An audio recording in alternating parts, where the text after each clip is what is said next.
Hello කෝඩර්ස් අද අපි ඉගෙන ගන්න යන්නේ සුපිරිම වෙබ්සයිට් එකක්. ඉතින් මේ වෙබ්සයිට් එකේ නම කියන්න කලින් මම කියන්න ඕනේ මේ වෙබ්සයිට් එක මොනවද කරන්න පුළුවන් කියලා. දැන් සාමාන්‍යයෙන් ඔයා PDF එක ගනුදෙනු කරන කෙනෙක්. ඔයාට ටියුටෝරියල් හරි නැත්නම් ඔෆිස් එකේ වර්ක් හරි මොනම හරි PDF විදියට හම්බ වෙනවා. එතකොට ඒකේ ඔයාට ස්පෙસિෆික් දෙයක් හොයාගන්න බෑ. අමාරුයි. කාගෙන් හරි අහන්න ඕනේ. ඒවා දැන් අහහා ඉන්නේ කරදරයිනේ. ඒකට ලේසි ක්‍රමයක් තමයි මේ වෙබ්සයිට් එක. දැන් ඔයාලට මොන හරි ලින්ක් එකක් තියෙනවා YouTube එකේ වීඩියෝ එකක් බලනවා ඒක තේරෙන්නේ නැහැ. එතකොට දැන් ඔයා මොන හරි ස්ටඩි වීඩියෝ එකක් බලනවා. එතකොට ඒකේ ඔයාලට ක්විස් ජෙනරේට් කරන්න ඕනේ. ප්‍රශ්න අහන්න කවුරුත් නැහැ. ඒත් ඔයාලට ප්‍රශ්න අහලා ඔයාට ඔයාගේ දැනුම දියුණු කරගන්න ඕනේ. ඒ වගේ හැම දෙයකටම මේ වෙබ්සයිට් එක යූස් කරන්න පුළුවන්. ඉතින් මේ වෙබ්සයිට් එකේ නම තමයි notebook lm. මුලින් Chrome එක ඕපන් කරගන්න. ඕපන් කරලා මෙතන ටයිප් කරන්න notebook lm කියලා. ඊට පස්සේ මේ පළවෙනියටම එන වෙබ්සයිට් එක ඕපන් කරගන්න. ඊට පස්සේ මේ වගේ ඉන්ටර්ෆේස් එකක් තමයි ඔයාලට පේන්නේ. ඒකේ try notebook lm කියන එක ක්ලික් කරන්න. ඊට පස්සේ මේ වගේ ඉන්ටර්ෆේස් එකක් ඔයාලට පෙනෙයි. එහෙම පෙනුනේ නැත්නම් ඔයාලා ලොග් වෙන්න. මගේ ඔටෝ ලොග් වුණා මම හිතන්නේ. දැන් එහෙම ඔයාලට දැන් මේ වගේ ඉන්ටර්ෆේස් එකක් පෙන්නනහම පොඩ්ඩක් යටට ස්ක්‍රෝල් කරාම මෙතන පෙන්නනවා create a new notebook කියලා. ඉතින් create new notebook කියන එක ක්ලික් කරන්න.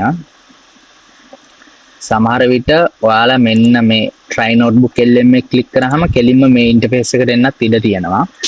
හරි. දැන් මෙතනදී දැන් ඔයාලට මෙතනදී මොන හරි PDF අප්ලෝඩ් කරන්න පුළුවන් නැත්නම් වෙබ්සයිට් වල නැත්නම් YouTube එකේ link දාන්න පුළුවන් ටෙක්ස්ට් එකක් copy කරලා drive මොන හරිම දාලා image doc audio මොනම හරි දාලා ඔයාලට ඒ කියන්නේ ඔයාලට ලේසි විදිහකට ෂෝට් කරගන්න පුළුවන්. දැන් කියමුකෝ ඔයාලා PDF එකක් දානවා. ඒක audio එකක් වගේ කනෙක්ට් කරගන්න පුළුවන් වීඩියෝ එකක් වගේ. ඊට පස්සේ දැන් ඔයාලට ඒකෙන් කවුරු හරි PDF එකක් බලන් දැන් ඔයාලගේ ස්ටඩි නෝට්ස් ටිකක් තියෙනවා. ඒ නෝට්ස් ටිකෙන් ප්‍රශ්න අහන්න කවුරුත් නැහැ. ඒතකොට ඔයාලට ක්විස් එකක් මේකම ජෙනරේට් කරගන්න පුළුවන්. ඉතින් මේක ඔයා දෙන රිසෝස් එක අනුව විතරමයි ඔයාලට ප්‍රශ්න වලට උත්තර දෙන්නේ. ඒතකොට ඔයාලට ප්‍රශ්න අහන්න පුළුවන්. මේ කියන්නේ මොකද්ද? මේ කියන්නේ මොකද්ද? ඒ වගේ ප්‍රශ්න අහන්න පුළුවන්. හැම දෙයක්ම ඔයාලට මේකේ කරගන්න පුළුවන්. ඉතින් මං ගාව AI PDF එකක් තියෙනවා. AI tutorial PDF එක මම ඒක අප්ලෝඩ් කරලා ඔයාලට සැම්පල් එකක් කරලා පෙන්නන්නම්. ඉතින් මේක තමයි PDF එක. මෙතනට drag drop කරගන්නවා මම. ඒක බැලුවහම මෙන්න මෙතනින් left පැත්තෙන් මේ ඒක අප්ලෝඩ් වීගෙන තියෙන්නේ. එතකොට දැන් notebook එකේ මෙතන ඔයාලට ඕනනම් කැමති නමක් දාගන්න පුළුවන්. දැන් මෙතන AI tutorials නැත්නම් ඔයාලා අප්ලෝඩ් කරන PDF එකේ title එක ඒ වගේ දාගෙන ඔයාලට separate notebooks හදාගන්න පුළුවන්. ඉතින් මේක load වෙන්න ටිකක් වෙලා යනවා. මේ මම මෙහෙමම තියනවා. ගොඩක්ම වෙලා ගියා නම් මම මේක cut කරලා ආයෙ මේක load වුණාට පස්සේ වීඩියෝ එක මුලින් ඉඳන් දාන්න.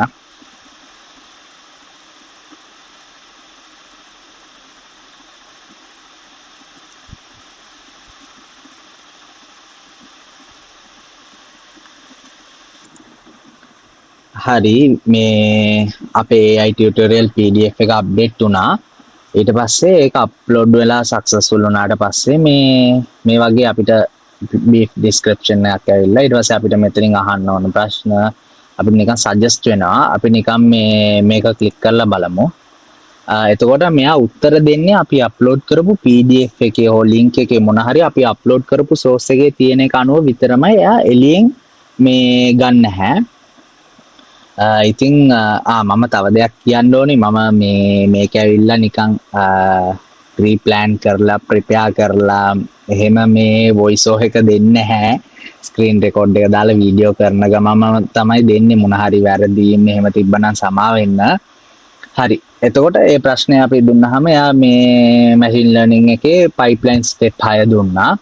එතකොට අපිට තව ප්‍රශ්න අපිට අහන්නත් පුළුවන්. අපි අහමු what is deep learning කියලා අපි අහමු. එතකොට එයා ඒකත් බලලා අපේ PDF එකේ තියෙන එකට අනුව එයා උත්තර දෙනවා. ඉතින් දැන් මේකේ ඒක ජෙනරේට් වෙන ගමන් අපි බලමු මේක audio overview. ඒ කියන්නේ මේ PDF එක අපිට audio එකක් වගේ ජෙනරේට් කරගන්නත් පුළුවන්. ඉතින් හරිද මෙන්න මෙතන ඩීප් ලර්නින් එක කියන්නේ මොකක්ද කියලා එයා දෙනවා. අපිට එතකොට මෙයාගෙන් දැන් අපි දැන් මේ PDF එකේ පිටු 200 pages 200 ගණක් තියෙනවා. ඉතින් ඒ 200 ගානෙන්ම මට මේ ඩීප් ලර්නින් එක කොහෙද තියෙන්නේ ඩීප් ලර්නින් කියන්නේ මොකක්ද එහෙම ස්ක්‍රෝල් කර කර යන්න ඕනේ නැහැ. මෙයාට දාලා මෙයාගෙන් ප්‍රශ්න අහුවොත් මෙයා දෙනවා.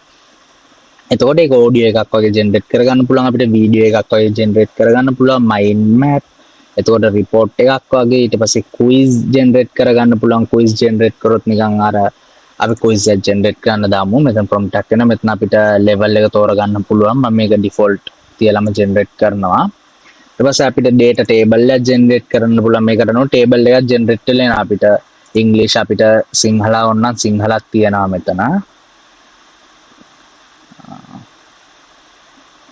මේ සිංහලක් තියනවා ඔයාලට චූස් කරලා ජෙනරේට් කරන්න පුළුවන් මගේ ෆයිල් එක පොඩ්ඩක් ලොකුයි හින්දා මේක චුට්ටක් වෙලා යනවා ඔයාලගේ පොඩි PDF මෙතන එකක් කියලා නැහැ ඔයාලට ඇති තරම් අප්ලෝඩ් කරලා ඔයාලට ඕන සෙලෙක්ට් කරන්නත් පුළුවන් අයින් කරන්නත් පුළුවන් ඔක්කොම කරන්න පුළුවන් එතකොට ඔයාලා අප්ලෝඩ් කරලා try කරලා බලන්න මේකේ තියෙන හැම එකක්ම වගේ try කරලා බලන්න එතකොට ඔයාලට යූස්ෆුල් එකක් එනවා මෙන්න මෙතන quiz එක ගත්තාම මේක මෙතනින් මැක්සිමයිස් කරගන්න පුළුවන් ඉතින් මෙන්න මෙයා මේ වගේ නිකන් ප්‍රශ්න අහනවා අපිට නිකන් select කරාම මෙහෙම නිකන් select කරලා next දිදී යන්න තියෙන අන්තිමට score එක පෙන්නනවා ඒ වගේ කරන්න පුළුවන්. ඉතින් ඔයාලා මේක PDF වලින් හරි මොන හරි source එකක් upload කරලා ඔයාලා මේ ටික එහෙම try කරලා බලන්න. ඔයාලට useful නම් මේ වීඩියෝ එක like එකක් දාන්න, share එකක් දාන්න, follow කරන්න. මේ මොන හරි ප්‍රශ්න තිබ්බනම් comment එකේ දාන්න යන්න මම හැමෝටම උත්තර දෙනවා. Thank you.